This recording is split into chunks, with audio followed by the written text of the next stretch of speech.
Je vais vous parler des Sayanim ce soir. Sayanim, 5e colonne au service d'Israël. Bon, les Sayanim, c'est une invention extraordinaire parce que je vais d'abord les définir.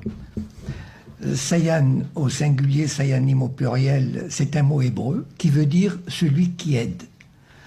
Donc, ce sont des Juifs qui vivent en dehors d'Israël, qui sont recrutés par le Mossad et qui donnent un coup de main au Mossad. Ils relèvent du Mossad. Le Mossad a un département qui s'appelle guerre de propagande.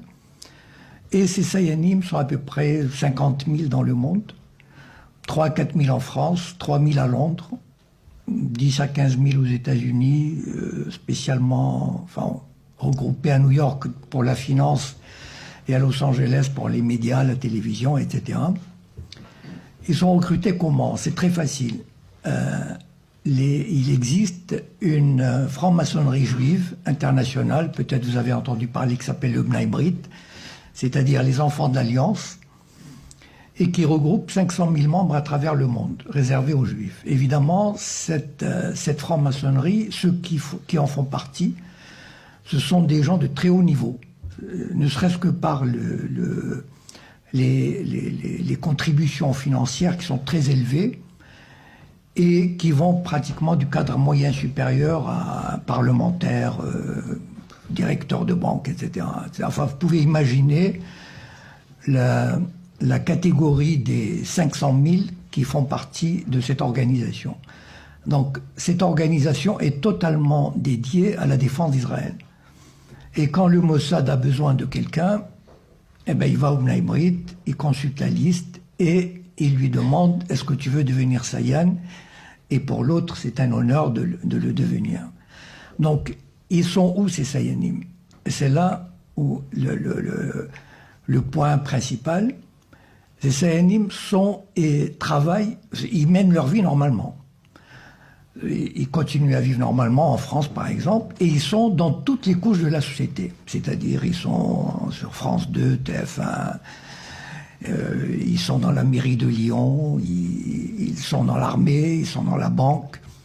C'est-à-dire, ce sont des Juifs qui occupent des postes intéressants, importants, et qui rendent service. Par exemple, ils informent le Mossad, s'ils sont dans une banque, ils informent le Mossad des mouvements des banques, par exemple, des mouvements de fonds, qui touchent des personnes susceptibles de les intéresser, par exemple des Arabes, du Golfe, ou des terroristes, ou enfin, toutes sortes de monde.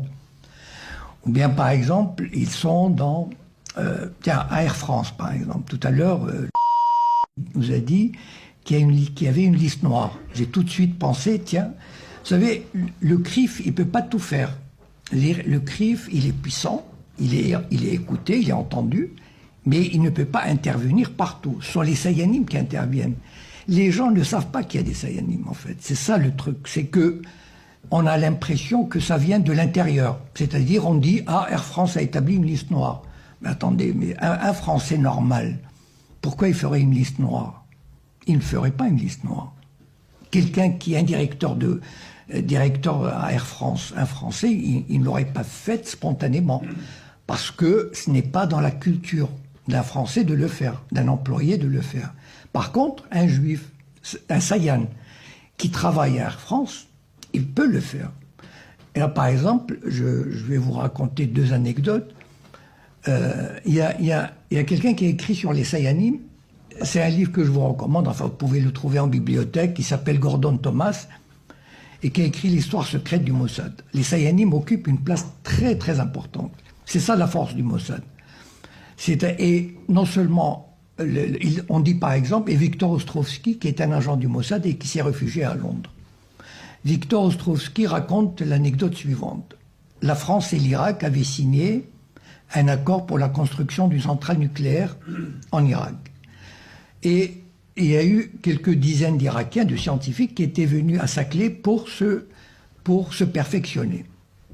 Le Mossad, qui était au courant, il avait envie d'avoir leur dossier. Pour un service secret normal, il se creuse les ménages, il se dit comment je vais obtenir ces dossiers. Est-ce que je vais faire par effraction? Est-ce que je vais essayer d'acheter quelqu'un? En tout cas, ça va lui prendre pas mal de temps. Le Mossad, c'est très facile pour lui. Il a un Sayan à Saclay. Il appelle le Sayan, il lui dit j'ai besoin des dossiers. Il apporte les dossiers, il les photocopie, il remet les dossiers. Par exemple, il y a une université Paris 8 qui veut organiser un colloque sur la Palestine. Ben, tiens, comme par hasard, on a des Sayanim au conseil d'administration. Eh ben, les Sayanim font en sorte, on ne dit pas, le CRIF n'a pas besoin d'intervenir. Ce sont les Sayanim eux-mêmes qui prennent l'initiative de dire « Oula, c'est une opération politique, on n'a pas à le faire, etc. » Et c'est ça qui fait la force de ces Sayanim. Ça veut dire ils ne négligent aucune structure de la société. Même chez les francs-maçons, ils existent. Un caporal d'une armée d'occupation a été enlevé par le Hamas. Du jour au lendemain, je peux vous dire, enfin, moi j'ai assisté à cette campagne, du jour au lendemain, c'est très simple. Son nom a été matraqué par tous les médias, ce qui fait qu'une semaine après, je pense que personne, même au fin fond de l'Ardèche, personne n'ignorait qu'il y avait un Gilad Shalit, un prisonnier, imaginez, un prisonnier israélien aux mains du Hamas. Bon. Et son père, qui est un petit fonctionnaire, vous savez, c'est comme s'il vivait à Mâcon, l'équivalent en Israël. Un patelin, c'est un petit fonctionnaire. En une semaine, il est devenu une personnalité internationale. C'est-à-dire, il a rencontré Sarkozy, Merkel, Obama, Bush, le secrétaire général de l'ONU, le pape. Mais attendez, imaginez, même un général français, on n'aurait pas fait la même chose pour lui. Un général américain, on n'aurait pas fait ça pour lui. Imaginez un instant, un petit fonctionnaire israélien qui devient l'interlocuteur privilégié du gratin mondial. Voilà. Voilà la force des Sayanim. Ça veut dire, ces Sayanim qui occupent les places importantes au ministère des Affaires étrangères, dans les ministères, au Parlement, etc. Ils travaillent, eux. Voilà. Ils font en sorte que le père de Gilad Shalit soit reçu. On ne sait pas, c'est pas le CRIF qui fait ça. C'est un travail en sous-main, c'est un travail clandestin, et c'est un travail qui se fait en douce. Voilà. Et la force de l'idéologie sioniste en France et dans les autres pays vient de là. À propos de Gilad Shalit, c'est que dans la semaine qui a suivi l'enlèvement, il y a eu les forces d'occupation sionistes ont enlevé 45 personnalités du Hamas.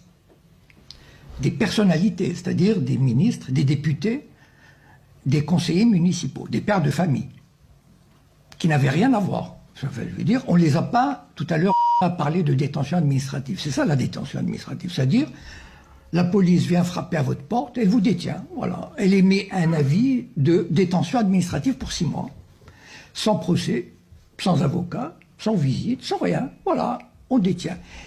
Est-ce que vous avez entendu parler un seul nom de ces 45? Personne. Par contre, Gilad Shalit, on nous a bassinés.